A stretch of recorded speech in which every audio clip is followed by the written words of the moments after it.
A Christmas Memory by Truman Capote. Imagine a morning in late November, the coming of winter morning more than 20 years ago. Consider the kitchen of a spreading old house in a country town. A great black stove its main feature, but there's also a big round table and a fireplace with 2 rocking chairs placed in front of it. Just today the fireplace commenced its seasonal roar. A woman with shorn white hair is standing at the kitchen window. She's wearing tennis shoes and a shapeless gray sweater over a summery calico dress. She's small and sprightly, like a bantam hen, but due to a long youthful illness her shoulders are pitifully hunched. Her face is remarkable, not unlike Lincoln's, craggy like that, and tinted by sun and wind, but it's delicate, too, finely boned, and her eyes are sherry-colored and timid. "Oh, my!" she exclaims, her breath smoking the window-pane. "It's fruitcake weather." The person to whom she's speaking is myself. I am 7. She is 60-something. We are cousins, very distant ones, and we've lived together, well, as long as I can remember. Other people inhabit the house, relatives, and though they have power over us and frequently make us cry, we are not, on the whole, too much aware of them. We are each other's best friend. She calls me Buddy, in memory of a boy who was formerly her best friend. The other Buddy died in the 1880s, when she was still a child. She is still a child. "I knew it before I got out of bed," she says, turning away from the window with a purposeful excitement in her eyes. "The courthouse bells sounded so cold and clear, and there are no birds singing. They've gone to warmer country. Yes, indeed. Oh, Buddy, stop stuffing biscuit and fetch our buggy. Help me find my hat. We've 30 cakes to bake." It's always the same. A morning arrives in November, and my friend, as though officially inaugurating the Christmas time of year that exhilarates her imagination and fuels the blaze of her heart, announces, "It's fruitcake weather. Fetch our buggy. Help me find my hat." The hat is found. A straw cartwheel corsage with velvet roses out of doors has faded. It once belonged to a more fashionable relative. Together we guide our buggy, a dilapidated baby carriage, out to the garden and into a grove of pecan trees. The buggy is mine, that is, it was bought for me when I was born. It is made of wicker, rather unraveled, and the wheels wobble like a drunkard's legs. But it is a faithful object. Springtimes we take it to the woods and fill it with flowers, herbs, wild fern for our porch pots. In the summer we pile it with picnic paraphernalia and sugar-cane fishing poles and roll it down to the edge of a creek. It has its winter uses, too, as a truck for hauling firewood from the yard to the kitchen, as a warm bed for Queenie, our tough little orange and white rat terrier who has survived distemper and 2 rattlesnake bites. Queenie is trotting beside it now. 3 hours later, we are back in the kitchen, hulling a heaping buggy load of windfall pecans. Our backs hurt from gathering them. How hard they were to find. The main crop having been shaken off the trees and sold by the orchard's owners, who are not us. Among the concealing leaves, the frosted, deceiving grass. Crackle! A cheery crunch. Scraps of miniature thunder sound as the shells collapse and the golden mound of sweet, oily, ivory meat mounds in the milk-glass bowl. Queenie begs to taste, and now and again my friend sneaks her a mite, though insisting we deprive ourselves. We mustn't, Buddy. If we start, we won't stop, and there's scarcely enough as it is for 30 cakes. The kitchen is growing dark. Dusk turns the window into a mirror. Our reflections mingle with the rising moon as we work by the fireside in the firelight. At last, when the moon is high enough, we toss the final hull into the fire and, with joint sighs, watch it catch flame. The buggy is empty. The bowl is brimful. We eat our supper, cold biscuits, bacon, blackberry jam, and discuss tomorrow. Tomorrow, the kind of work I like best begins. Buying.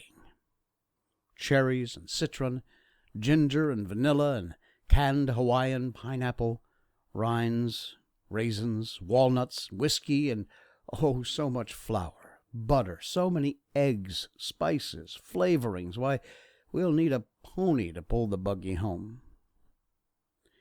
But before these purchases can be made, there's the question of money. Neither of us has any, except for skinflint some persons in the house occasionally provide. A dime is considered very big money, or what we earn ourselves from various activities, holding rummage sales, selling buckets of hand-picked blackberries, jars of homemade jam and apple jelly and peach preserves, rounding up flowers for funerals and weddings. Once we won 79th prize, $5, in a national football contest. Not that we know a fool thing about football, it's just that we enter any contest we hear about. At the moment, our hopes are centered on the $50,000 grand prize being offered to name a new brand of coffee. We suggested AM, and after some hesitation, for my friend thought it perhaps sacrilegious, the slogan AM Amen. To tell the truth, our only really profitable enterprise was the Fun and Freak Museum we conducted in a backyard woodshed 2 summers ago. The Fun was a stereopticon with slide views of Washington and New York, lent us by a relative who'd been to those places. She was furious when she discovered why we'd borrowed it. The Freak was a 3-legged bitty chicken hatched by one of our own hens. Everybody hereabouts wanted to see that biddy. We charged grown-ups a nickel, kids 2 cents, and took in a good $20 before the museum shut down due to the decease of the main attraction. But one way or another, we do each year accumulate Christmas savings, a Fruitcake fund.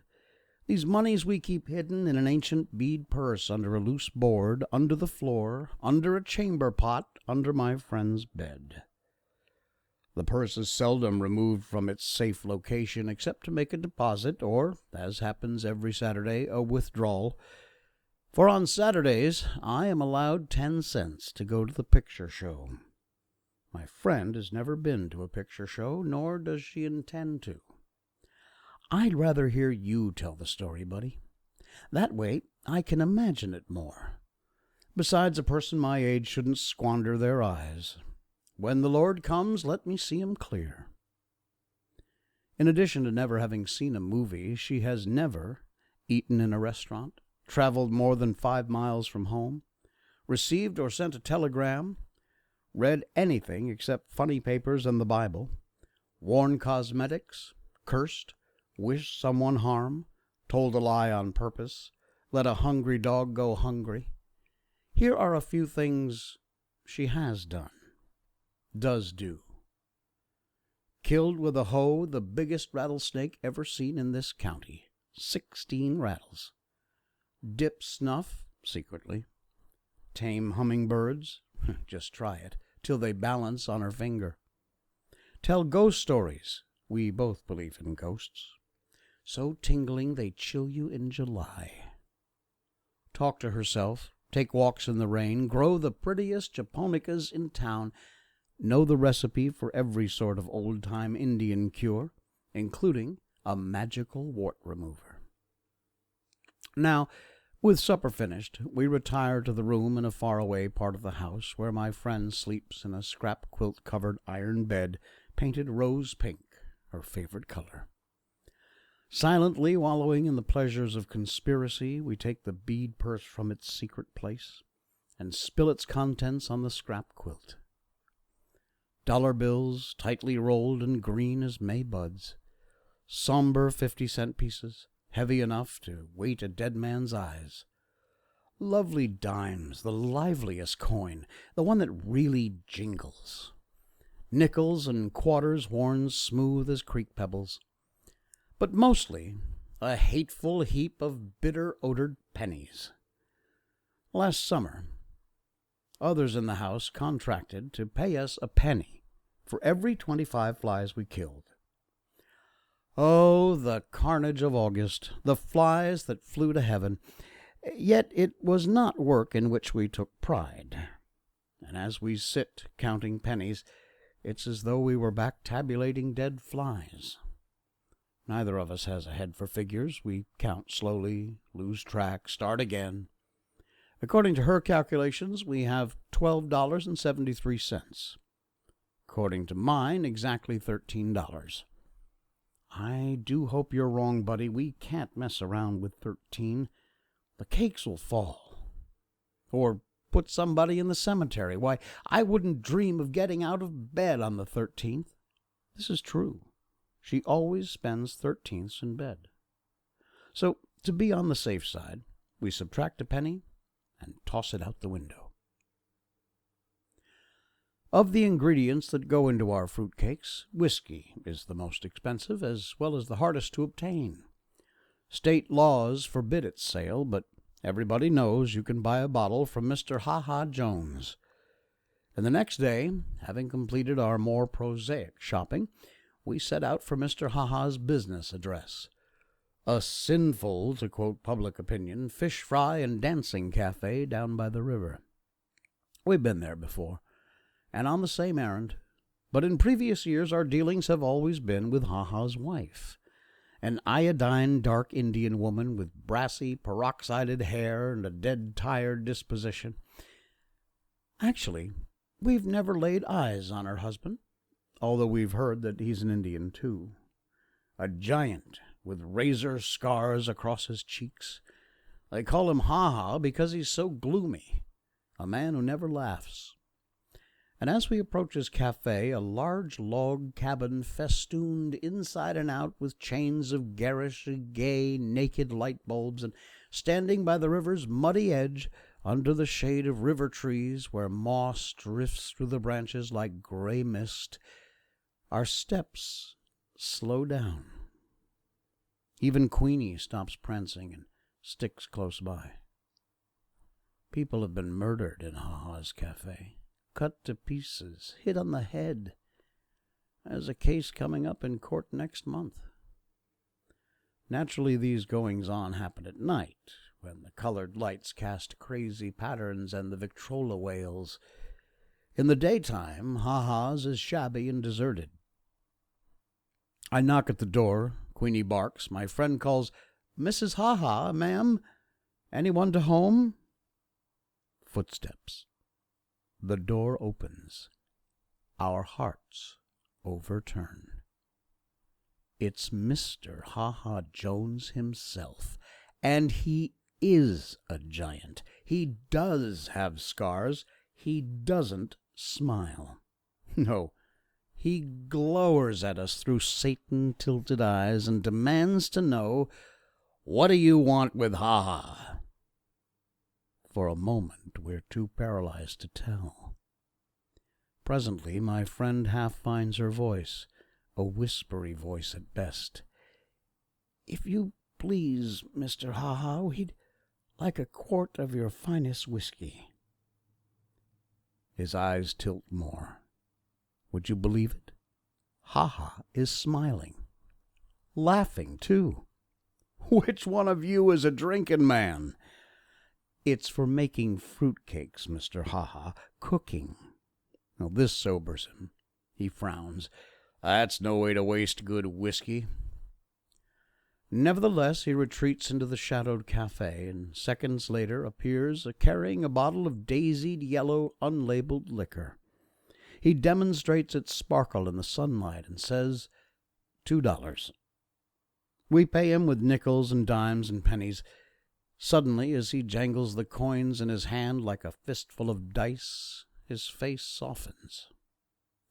"Tell you what," he proposes, pouring the money back into our bead purse. "Just send me one of them fruitcakes instead." "Well," my friend remarks on our way home, "there's a lovely man.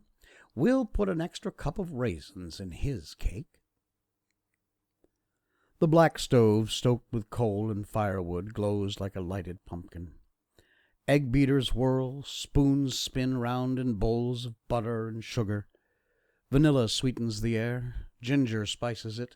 Melting, nose-tingling odors saturate the kitchen, suffuse the house, drift out to the world on puffs of chimney smoke.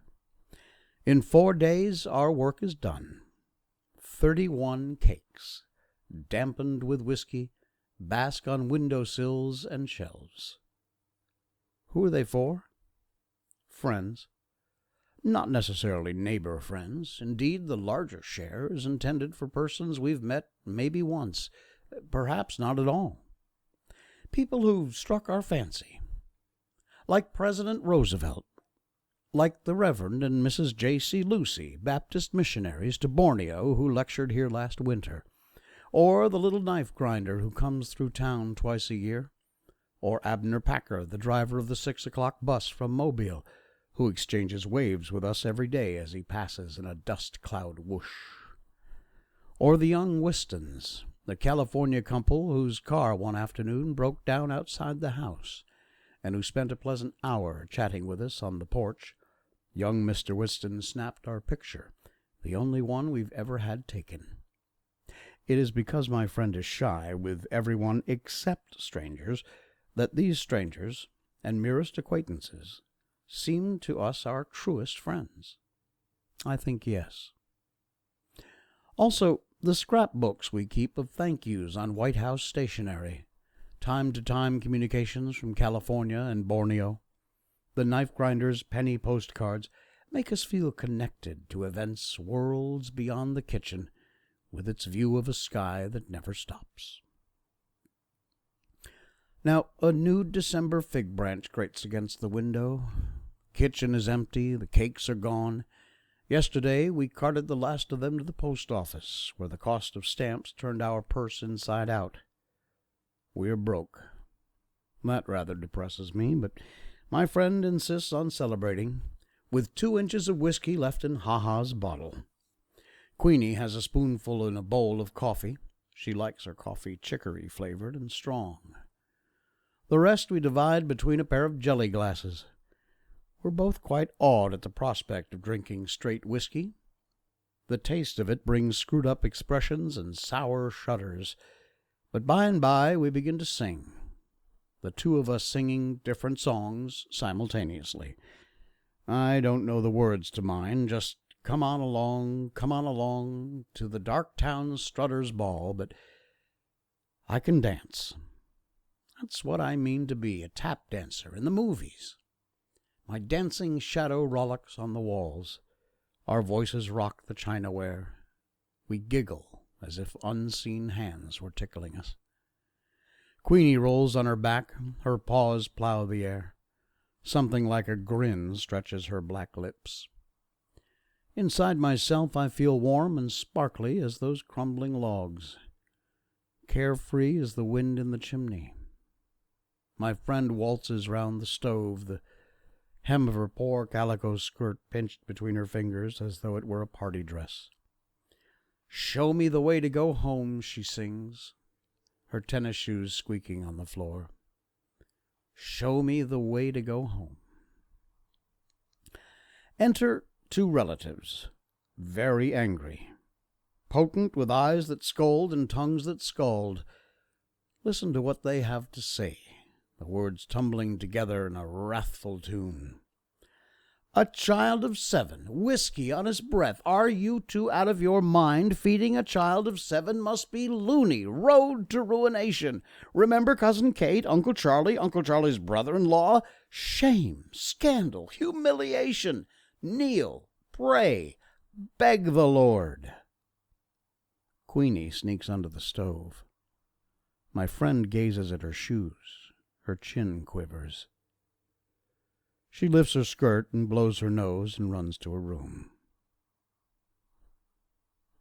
Long after the town has gone to sleep and the house is silent except for the chiming of clocks and the sputter of fading fires, she is weeping into a pillow already as wet as a widow's handkerchief.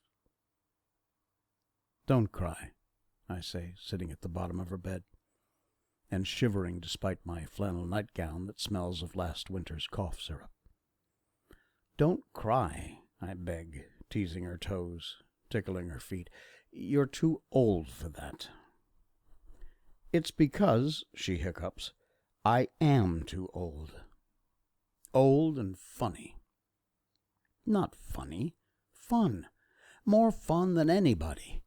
Listen, if you don't stop crying, you'll be so tired tomorrow we can't go cut a tree. She straightens up. Queenie jumps on the bed where Queenie is not allowed to lick her cheeks. I know where we'll find real pretty trees, buddy, and holly, too, with berries as big as your eyes. It's way off in the woods, farther than we've ever been. Papa used to bring us Christmas trees from there, carry them on his shoulder. That's 50 years ago. Well, now, I can't wait for morning. Morning. Frozen rime lusters the grass. The sun, round as an orange and orange as hot weather moons, balances on the horizon, burnishing the silvered winter woods. A wild turkey calls. A renegade hog grunts in the undergrowth. Soon, by the edge of knee-deep, rapid-running water, we have to abandon the buggy. Queenie wades the stream first, paddles across barking complaints at the swiftness of the current, the pneumonia-making coldness of it. We follow, holding our shoes and equipment, a hatch, a burlap sack above our heads. A mile more of chastising thorns, burrs, and briars that catch at our clothes, of rusty pine needles brilliant with gaudy fungus and molded feathers.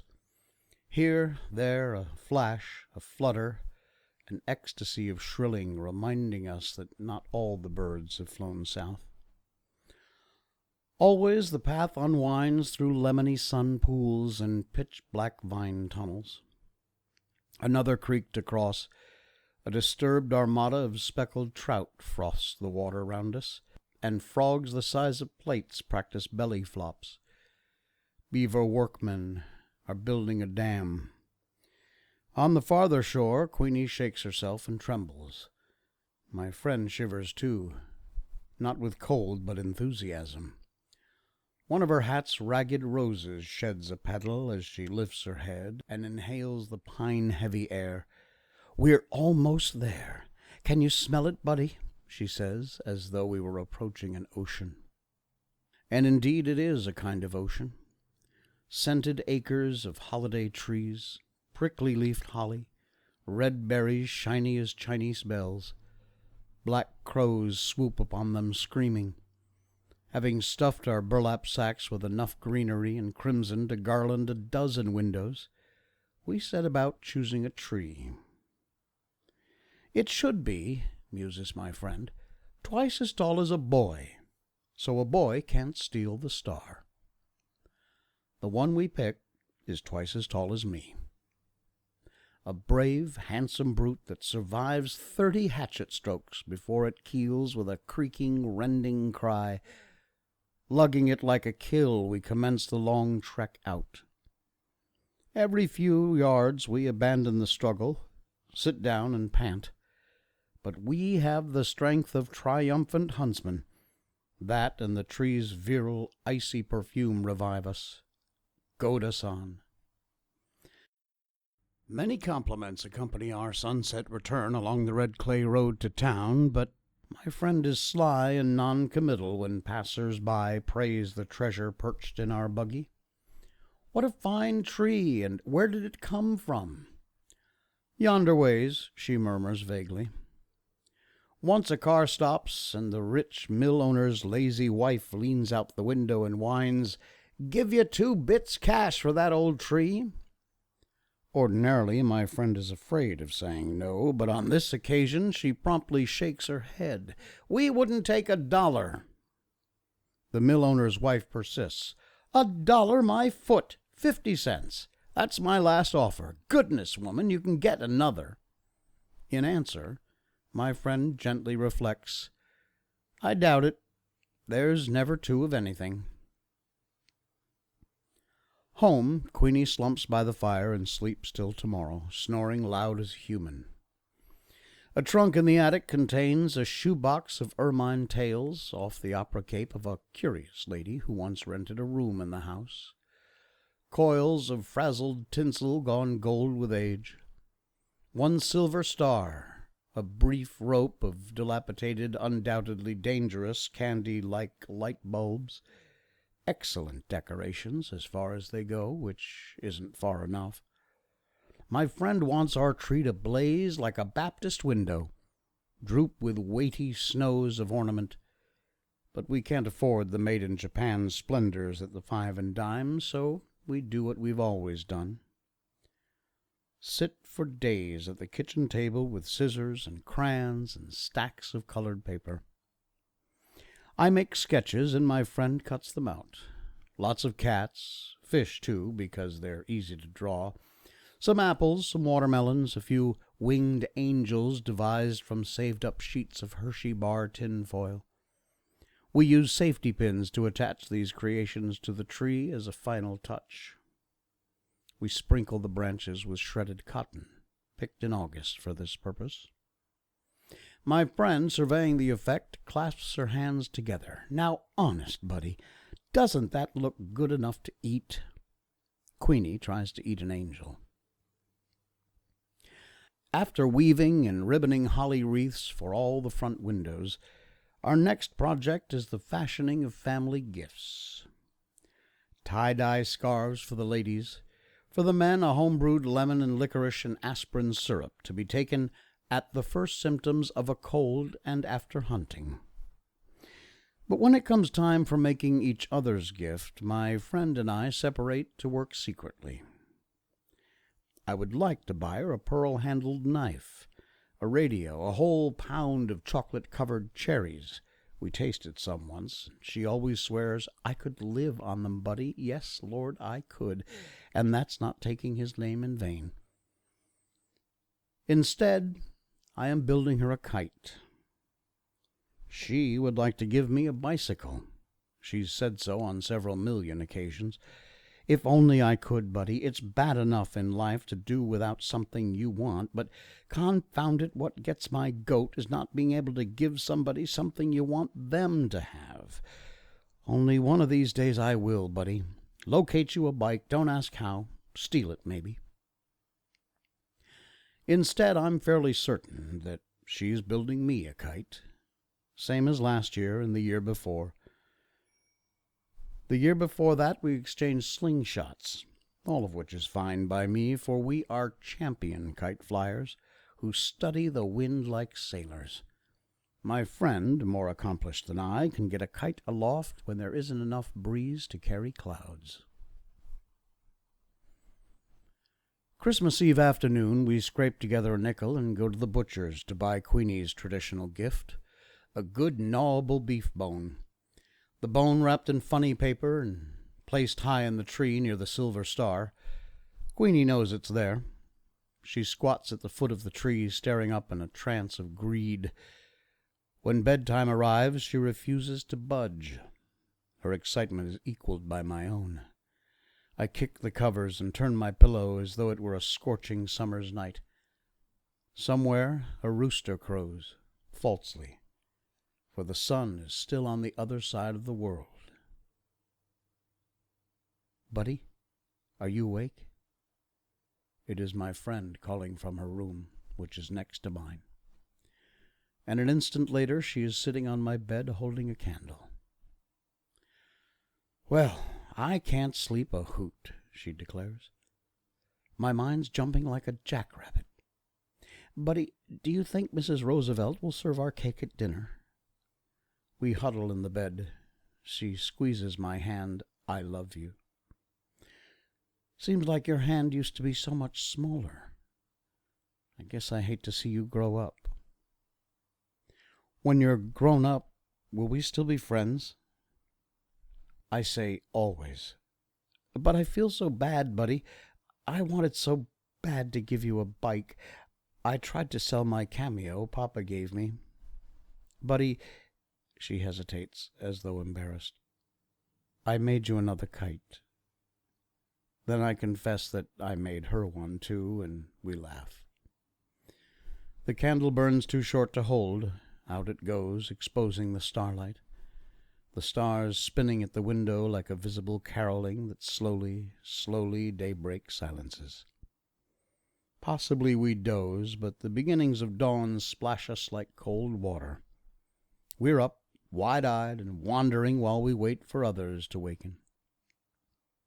Quite deliberately, my friend drops a kettle on the floor. I tap dance in front of closed doors. One by one, the household emerges, looking as though they'd like to kill us both, but it's Christmas, so they can't. First, a gorgeous breakfast. Just everything you can imagine, from flapjacks and fried squirrel to hominy grits and honey in the comb, which puts everyone in a good humor except my friend and me. Frankly, we're so impatient to get at the presents we can't eat a mouthful.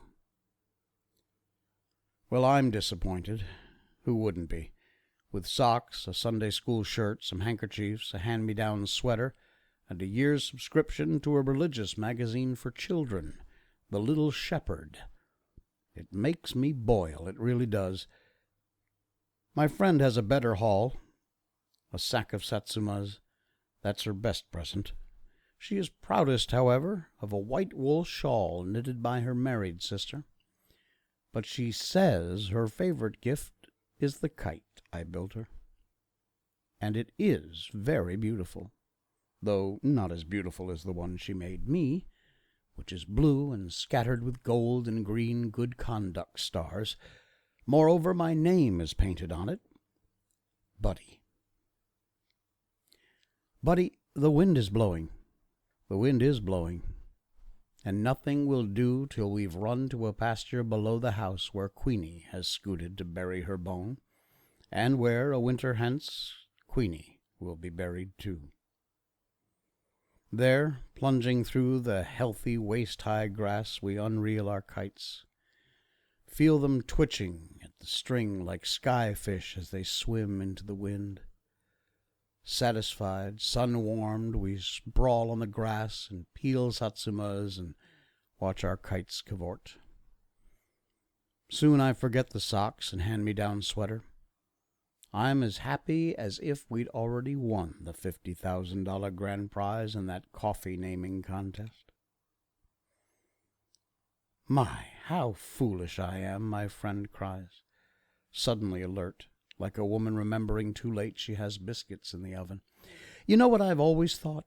She asks in a tone of discovery and not smiling at me, but a point beyond. I've always thought a body would have to be sick and dying before they saw the Lord. And I imagined that when he came, it would be like looking at the Baptist window. Pretty as colored glass with the sun pouring through. Such a shine you don't know it's getting dark. And it's been a comfort to think of that shine taking away all the spooky feeling. But I'll wager it never happens. I'll wager at the very end a body realizes the Lord has already shown himself. That things as they are, her hand circles in a gesture that gathers clouds and kites and grass and Queenie pawing earth over her bone. Just what they've always seen was seeing him. As for me, I could leave the world with today in my eyes. This is our last Christmas together. Life separates us. Those who know best decide that I belong in a military school, and so follows a miserable succession of bugle-blowing prisons, grim reveille-ridden summer camps. I have a new home, too, but it doesn't count. Home is where my friend is, and there I never go. And there she remains, puttering around the kitchen, alone with Queenie, then alone. Buddy dear, she writes in her wild, hard-to-read script. Yesterday Jim Macy's horse kicked Queenie bad. Be thankful she didn't feel much. I wrapped her in a fine linen sheet and rode her in the buggy down to Simpson's pasture where she can be with all her bones. For a few Novembers she continues to bake her fruitcake single-handed. Not as many, but some, and of course she always sends me the best of the batch. Also in every letter she encloses a dime wadded in toilet paper.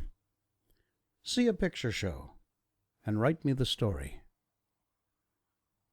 But gradually in her letters she tends to confuse me with her other friend, the buddy who died in the 1880s. More and more 13ths are not the only days she stays in bed. A morning arrives in November, a leafless, birdless coming of winter morning, when she cannot rouse herself to exclaim, "Oh my, it's fruitcake weather." And when that happens, I know it. A message saying so merely confirms a piece of news some secret vein had already received, severing from me an irreplaceable part of myself, letting it loose like a kite on a broken string. That is why, walking across a school campus on this particular December morning, I keep searching the sky, as if I expected to see, rather like hearts, a lost pair of kites hurrying towards heaven.